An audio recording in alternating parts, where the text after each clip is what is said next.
we see in the future shapes what we do today.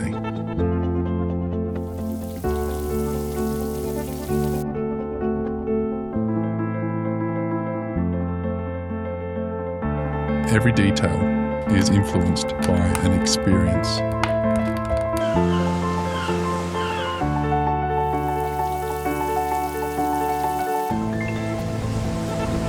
And then, just like that, your vision comes to life.